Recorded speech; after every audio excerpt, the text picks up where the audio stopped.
ঐতিহাসিক মেছাগড় বৰপুখুৰীৰ সৌন্দৰ্যই আকৰ্ষিত কৰে সকলোকে। ঐতিহাসিক বৰপুখুৰীটোৰ ক্ষত-বিক্ষত অৱস্থাই আপোনাকো আচৰিত কৰিব।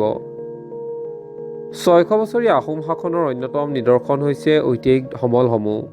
স্বৰ্গদেউ চাওলুং চুকাফাৰ নেতৃত্বত বৰ অসম গঢ়া আহোম জাতিৰ ইতিহাস যথেষ্ট দীঘলীয়া। দীৰ্ঘ সময়ৰ বাবে শাসন কৰা আহোম জাতিটোৰ বহুকেইজন স্বৰ্গদেৱে সেই সময়ত নেতৃত্ব বহন কৰি ৰাজশাসন চলালে। শাসনৰ সময়ত প্ৰতিগৰাকী স্বৰ্গদেৱে নিজৰ ব্যৱহাৰ উপযোগী হোৱাকৈ ৰাজপ্ৰসাদ নিৰ্মাণ কৰিছিল, পুখুৰী ইত্যাদি খন্দুৱাইছিল।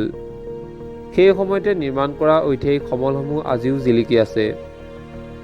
শ শ বছৰ ধৰি আহোম শাসনৰ গৌৰৱোজ্জ্বল সোণোৱালী ইতিহাসক ধৰি ৰাখিছে এইসমূহ সমলে। এইসমূহৰ ভিতৰতে অন্যতম এটি ঐতিহাসিক পুখুৰী হৈছে ঐতিহাসিক শিৱসাগৰ জিলাৰ মেছাগড়ত থকা মেছাগড় বৰপুখুৰী। প্ৰায় 400 বছৰ পূৰ্বে আহোম শাসনৰ সময়ত খন্দোৱা মেছাগড় বৰপুখুৰী আজিও সুন্দৰকৈ জিলিকি আছে। আহোম স্বৰ্গদেউ প্ৰতাপ সিংহই 1617 খ্ৰীষ্টাব্দত তেওঁৰ মাতৃ মেছলো কুঁৱৰীৰ স্মৃতিত খন্দুৱাইছিল বিশেষ পুখুৰীটো। স্বৰ্গদেউ প্ৰতাপ সিংহৰ মাতৃ মেছলো কুঁৱৰীৰ নাম অনুসৰিয়ে এই বৃহত্তৰ অঞ্চলটোৰ নাম মেছাগড় হয় আৰু পুখুৰীটোৰ নাম মেছাগড় বৰপুখুৰী হিচাপে নামাকৰণ কৰে। সেই সময়ত নাগমাৰি ব্যৱহাৰ কৰি পাৰ বান্ধি বিজ্ঞানসন্মতভাৱে খন্দোৱাৰ বাবেই মেছাগড় বৰপুখুৰীৰ পানী কেতিয়াও শুকাই নাযায়। মেছলো কুঁৱৰীৰ স্মৃতি ধৰি ৰাখিবৰ বাবে স্বৰ্গদেউ প্ৰতাপ সিংহই 1617 খ্ৰীষ্টাব্দত মাঘ মাহৰ সংক্ৰান্তিত পুখুৰীটো উচৰ্গা কৰে।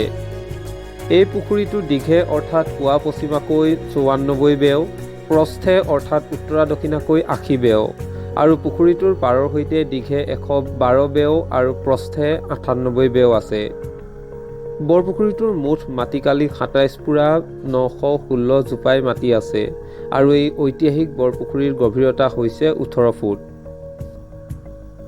বৰ্তমান ঐতিহাসিক পুখুৰীটোৰ পাৰতে স্থাপন কৰা হ'ল বৰগোহাঁই বংশাৱলীৰ মুখ্য কাৰ্যালয়। কিন্তু দুৰ্ভাগ্যবশতঃ 400 বছৰ ধৰি অক্ষত অৱস্থাত থকা ঐতিহাসিক বৰপুখুৰীটোৰ বৰ্তমান তথৈবচ অৱস্থা দেখিলে আপুনিও আচৰিত হ'ব। পুখুৰীটোৰ পাৰত থকা উৱলি যোৱা দেৱালয়, চিৰালফাট মেলা দেৱালয়, খুঁটা আদিয়ে পুখুৰীটোৰ সৌন্দৰ্য ম্লান কৰিছে। সৌন্দৰ্য বৰ্ধনৰ জৰিয়তে পৰ্যটনৰ কেন্দ্ৰবিন্দু হিচাপে গঢ়ি তুলি পৰ্যটকক আকৰ্ষিত কৰিব পৰা ঐতিহাসিক মেছাগড় বৰপুখুৰীক এইদৰে অৱহেলিত কৰাটো অতিকৈ দুৰ্ভাগ্যজনক।